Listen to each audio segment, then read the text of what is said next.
নমস্কার বন্ধুরা, welcome to my channel মাঠে ময়দানে অফিসিয়াল। বন্ধুরা, এই ভিডিওতে আমি ইস্ট বেঙ্গল, মোহনবাগান ও ইন্ডিয়ান ফুটবল নিয়ে কিছু আলোচনা করব। তোমরা যারা যারা আমার ভিডিওটা দেখছো, আমার চ্যানেলটা প্লিজ সাবস্ক্রাইব করে নাও ইন্ডিয়ান ফুটবলের এরকমই আরো আপডেট পেতে। প্রথমে যদি আমরা একটু ইস্ট বেঙ্গলকে নিয়ে কথা বলি, তো এই মুহূর্তে ইস্ট বেঙ্গলের সব থেকে বড় আলোচনা হচ্ছে নতুন কোচ কে হবে। তো বন্ধুরা বলে রাখি, ইস্ট বেঙ্গল দামি ফরেন কোচ কিন্তু অ্যাফোর্ড করতে পারবে, কারণ কার্লেস ইস্ট বেঙ্গল ছেড়ে যেতে যেতেও ইস্ট বেঙ্গলের কথা চিন্তা করে গেছে।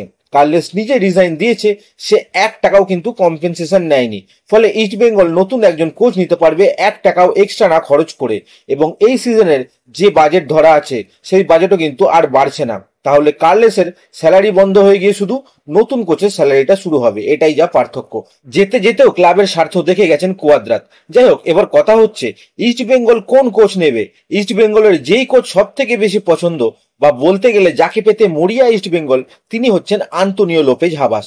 হাবাসকে পেতে কিন্তু অল আউট গেছে ইস্ট বেঙ্গল, কোনো চেষ্টারই ত্রুটি রাখেনি। কিন্তু ইন্টারকাশি হাবাসকে ছাড়তে রাজি হচ্ছে না, কারণ হাবাস হচ্ছে ইন্টারকাশির কন্ট্রাক্টেড কোচ। তো হাবাসকে পেতে হলে কিন্তু একটা লম্বা লড়াই লড়তে হবে ইস্ট বেঙ্গলকে, কিন্তু সেই সময়টা ইস্ট বেঙ্গলের হাতে নেই। ইস্ট বেঙ্গল চাইছে ডার্বির আগে যাতে কোচ এসে দলের হাল ধরুক। হাবাসেরও কিছু শর্ত আছে, যেটা ইস্ট বেঙ্গলকে হাবাস জানিয়েছে, যেগুলো একটু ভাবাচ্ছে। প্লাস ইন্টারকাশিও কিন্তু ছাড়ছে না। এক্ষেত্রে কিন্তু হাবাসের ইস্ট বেঙ্গলে আসার সম্ভাবনা কমছে।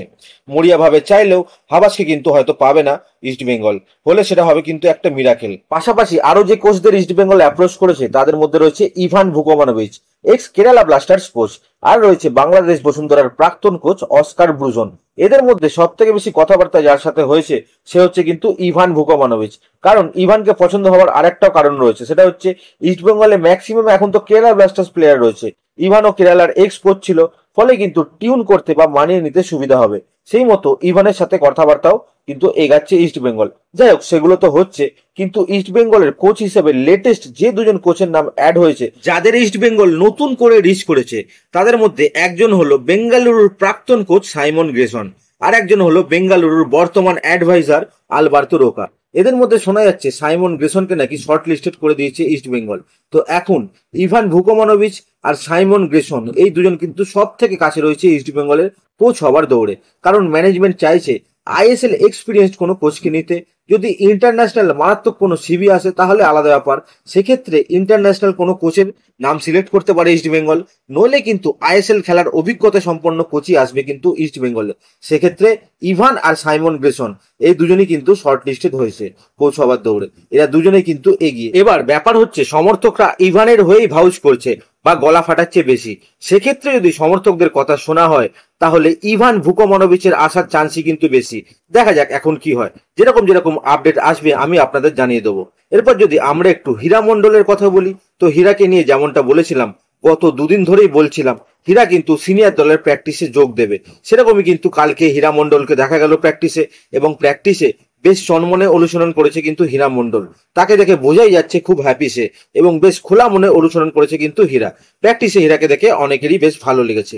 এবার দেখা যাক কোচ বিনো জর্জ জামশেদপুর ম্যাচে হীরা মণ্ডলকে চান্স দেয় কিনা। এরপরে যদি আমরা একটু মোহনবাগানকে নিয়ে কথা বলি, তো 35 জন প্লেয়ার চিঠি দিল মোহনবাগানকে। ব্যাপারটা হচ্ছে ইরানে পরিস্থিতি এখন কিন্তু খুবই খারাপ, তার মধ্যে ACL2 এর ম্যাচ খেলতে ইরানে যেতে হবে মোহনবাগানকে। সেই জন্য ভয় পেয়ে প্লেয়াররা কিন্তু মোহনবাগানকে চিঠি দিয়েছে যে তারা ট্র্যাক্টর এফসির ম্যাচটা ইরানে গিয়ে খেলতে চায় না।